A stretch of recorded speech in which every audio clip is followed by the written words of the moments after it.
Let's see the question. Question के अंदर क्या मेंशन किया गया है, फाइंड द इनकरेक्ट स्टेटमेंट। आपको इन 4 स्टेटमेंट्स के अंदर से इनकरेक्ट स्टेटमेंट बताना है। जो पहला स्टेटमेंट दिया गया है वो कॉकरोच से रिलेटेड है और इस स्टेटमेंट में दिया गया है कि cockroach belongs to the class Insecta of phylum arthropoda.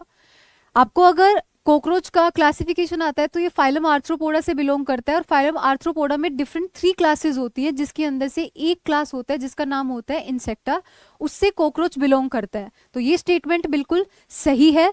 Second में बोला गया है body is divided into 3 distinct regions. तो डेफिनेटली ये कॉकरोच की बात कर रहे हैं कि कॉकरोच की जो बॉडी होती है वो 3 डिस्टिंक्ट रीजन्स में डिवाइडेड रहती है, हेड, थोरेक्स एंड एब्डोमेन। तो ये बात आपको पता होना चाहिए कि अगर हम ये कॉकरोच का बॉडी मान लेते हैं तो इस पार्ट को हमने क्या बोल दिया, हेड रीजन बोल दिया, इस पार्ट को हमने क्या बोल दिया, थोरेक्स रीजन बोल दिया, और ये जो नीचे वाला पार्ट होता है इसको हम लोग क्या बोलते हैं, एब्डोमेन बोलते हैं।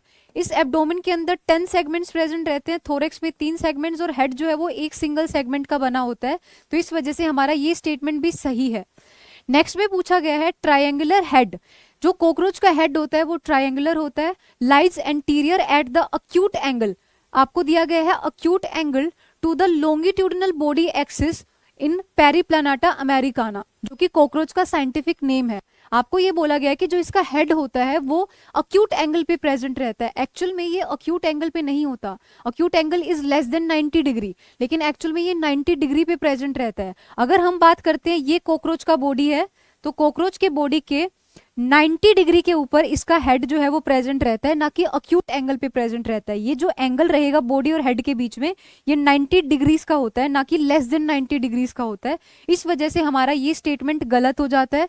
नेक्स्ट में आपको बोला गया है इन फ्रॉग, फ्रॉग के अंदर बाइल जो होता है वो इमल्सिफाई करता है फैट्स को and pancreatic juice digest carbohydrate and proteins. तो ये स्टेटमेंट एनसीईआरटी का है, फ्रॉग के अंदर दिया गया है।